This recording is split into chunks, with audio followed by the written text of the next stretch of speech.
நல்லா இருப்பீங்கன்னு நம்புகிறேன். ரெண்டாவது என்னென்னா, இப்போ வந்து நம்ம சர்ச்சுக்கு கிளம்புவோம். நான் எப்பவுமே வீக்கெண்டில் வந்து சர்ச்சுக்கு போவேன். ஸோ சர்ச்சுக்கு போகிறதுக்கு முன்னாடி நான் அந்த வந்து இல்லாதப்பட்டவங்களுக்கு சின்ன சின்ன பிஸ்கட்ஸு, அந்த போண்டா பஜ்ஜி, அந்த மாதிரி பலகாரங்கள், சாப்பாடுகள் எல்லாம் வாங்கி தருவேன். ஸோ இப்போ வந்து அதை ஒரு சின்ன வீடியோ மாதிரி எடுத்து பார்க்க போகிறேன். அவங்களோட ஹாப்பினஸ்ல எப்படி இருக்குன்னு நீங்கள் பாருங்கள். ஸோ உங்களுக்கு காமிக்கிறேன், வாங்க சர்ச்சுக்கு போகலாம்.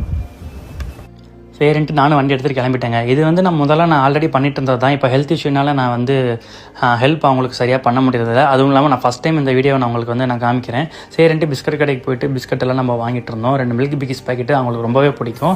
எப்போவுமே சண்டே அவங்களுக்கு வந்து மில்க் பிகிஸ்னால் ரொம்ப பிடிக்கும்ட்டு நேராக டக்குன்னு வாங்கிட்டு பேக்குள்ளே வச்சுட்டு இந்த வெயிலேருந்து கிளம்புனா போதும் நானும் கிளம்பிட்டு அங்கே பசியில் இருப்பாங்களேன்ட்டு நேராக போய் சர்ச்சுக்கு வந்துட்டேங்க. சர்ச்சுக்கு வந்த உடனே நான் வந்து பார்த்திங்கன்னா எனக்கு ரொம்ப நாள் கழிச்சு வந்த மாதிரி இருந்துச்சு. அங்கே ஒரு டாகுக்கு ரொம்பவே உடம்பு சரியில்லை. ஃபஸ்ட்டு அந்த டாகுக்கு தான் நான் போட்டு அவனை கொஞ்சமாக ஒன்றோட எல்லாம் சரியாக போய்டும் அப்படின்ட்டு நம்மளும் போய் ப்ரேயர் பண்ணலாம் அப்படின்ட்டு ப்ரேயர் பண்ண ஆரம்பிச்சேங்க. இதெல்லாம் நான் ஏன் பண்ணுறேன் அப்படின்னா, எனக்கு வந்து ஒருத்தவங்களை பர்சனலாக பார்த்து தான் நான் வந்து இந்த மாதிரி ஹெல்ப்லாம் பண்ணணும்னு நான் யோசிச்சுட்டு இருந்தேன். அதை வீடியோவாக எடுக்கிறது தப்பு இல்லை அப்படின்னு சொல்லி நம்மளை பார்த்து 4 பேர் பண்ணவங்கிறத நான் இந்த ஹெல்ப்லாம் பண்ணேன். நமக்கு தெரிஞ்ச அம்மாங்களாம் வந்து வழக்கம் போல் பேசினாங்க. அப்புறம் பஸ் ஸ்டாண்டுக்கு போனோம். அங்கே நிறைய கிட்ஸ்லாம் வந்து நல்லா பேசினாங்க. இடையில நம்ம ஃபாலோவர்ஸ்லாம் வேறு நம்மளை பிடிச்சிக்கிட்டாங்க. இந்த ஹெல்ப்லாம் நீங்கள் பண்ணுறீங்க, எனக்கு சந்தோஷமாக இருக்கு ப்ரோ, நல்லா பண்ணுங்க அப்படின்ட்டு போனாங்க. ஸோ நம்மளால் முடிஞ்ச அளவுக்கு எல்லாத்துக்கும் ஹெல்ப் பண்ணுவோம்.